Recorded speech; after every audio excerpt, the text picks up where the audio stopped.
আজ বুধবার ৮ই পৌষ ২০২৫ সালের ২৪শে ডিসেম্বর। মেষ রাশি, মেষ লগ্ন, এরিস সাইনের জাতক জাতিকাদের আজকের দিনটি কিন্তু এক কথায় বেশ কাটতে চলেছে।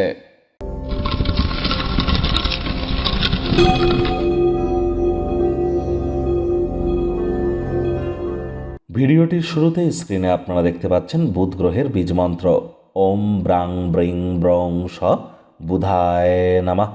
সকাল দুপুর সন্ধ্যা ৩ বেলায় এই মন্ত্রটি আপনারা ১০৮ বার জপ করুন, অত্যন্ত উপকৃত হবেন।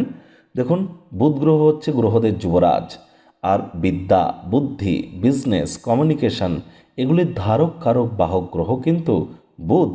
তাহলে যদি কনভিন্স করার আপনি পাওয়ারকে এনহ্যান্স করতে চান, কমিউনিকেশন স্কিলকে যদি এনহ্যান্স করতে চান, ইন্টেলিজেন্সকে যদি শার্প করতে চান, তাহলে খুব বুধের বীজ মন্ত্র আপনারা জপ করুন।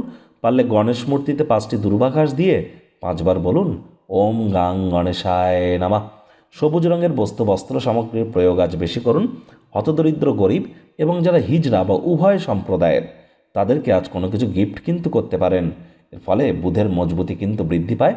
খালি পায়ে একটু সবুজ ঘাসের উপরে অন্তত 5 মিনিট যেন হাঁটতে ভুলবেন না। যদি কোনো শুভ কাজে যান, সঙ্গে 6টি ছোট সবুজ এলাচ, ছোট গ্রিন কার্ডামম এবং এটি গ্রিন হ্যাঙ্কি, ছোট সবুজ রুমাল নিজের সাথে ক্যারি করুন, আপনারই জয় হবে। ভাগ্য মিটার আজ আপনাদের বলছে 7 আউট অফ 10, ভাগ্য আপনাদের অনুকূলেই থাকবে। সম্পর্কের খাতে আপনাদেরকে একটু সাবধানতা অবলম্বন করেই চলতে হবে। কায়িক পরিশ্রমের কারণে শরীরে ক্লান্তি আপনারা অনুভব করতেই পারেন। ওজন বুঝে ভোজন গ্রহণ করুন। রাস্তাঘাটে সাবধানে গাড়ি ঘোড়া চালান। অর্থগত ব্যাপারে আয় ইনকাম বাড়বে। নতুন উদ্যোগ পরিকল্পনার পাশাপাশি নতুন নির্মাণ কার্যের শুরুয়াত আজ করা যেতেই পারে। বিজনেসকে জোরদার করবার জন্য গুরুত্বপূর্ণ কিছু সিদ্ধান্ত আজ আপনারা গ্রহণ করতেই পারেন। আপনার নিকটবর্তী কোনো ব্যক্তি আপনাদেরকে আর্থিক সহযোগিতা কিন্তু করতেই পারে। চাকরিজীবীদের অফিসে কম কথা বলে কাজ বেশি করতে হবে। মনের থেকে মস্তিষ্ককে বেশি দাম দিতে হবে। কোনো প্রকার অফিস পলিটিক্স বা গসিপিংয়ের অংশ যেন হবেন না। বসের কিন্তু কুনজরে আপনারা পড়ে যেতে পারেন। রাজনীতিবিদ যারা আছেন, জনসংযোগ বৃদ্ধি করুন। হার্ডওয়ার্ক, কঠোর কায়িক পরিশ্রমের কোনো বিকল্পই কিন্তু নেই। আপনার কাজের জায়গায় যারা আপনার প্রতিদ্বন্দ্বী, আপনার কম্পিটিটর, তারা তাদের কুকর্মের ফল কিন্তু আজ প্রাপ্তি করতেই পারে। বিদ্যার্থীদের পড়াশোনায় মনোযোগ আরও বৃদ্ধি করতে হবে। উচ্চশিক্ষার জন্য যারা বিদেশ যাত্রার কথা ভাবছিলেন, ভাগ্যদেবী কিন্তু আজ আপনাদের পক্ষে নেই।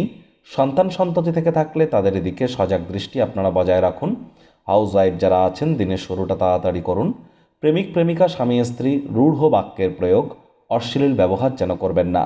তৃতীয় কোনো ব্যক্তিকে ভুলেও সম্পর্কের মধ্যে প্রবেশ করতে দেবেন না। সম্পর্কের দুর্বলতা কিন্তু বাড়তে পারে। প্রচুর সমস্যা থাকবে, সেগুলিতে অবিলম্বে দৃষ্টিপাত আপনাদেরকে করতে হবে ইমিডিয়েট। পরিবার পরিজনদের উপর জোর করে নিজের মতামতকে জাহির করলেই কিন্তু ক্ষতি। আজ পরিবারে বাচ্চা কাচ্চা থেকে থাকলে তাদের কোনো ব্যবহার আপনাকে অসন্তুষ্ট করতে পারে। মেজাজ হারালেই কিন্তু ক্ষতি। শত্রুপক্ষ, বিরোধী পক্ষ আজ কিন্তু খুব একটি শক্তিশালী থাকছে না। আজ আপনাদের উচিত অবসরকালীন সময়ে মন্দির, মসজিদ, গুরুদ্বারা ভ্রমণ করা, আধ্যাত্মিক কর্তাকর্ত্রীদের সংস্পর্শে যাওয়া। এটি আপনাদের মেন্টাল রিলিফ প্রদান করবে।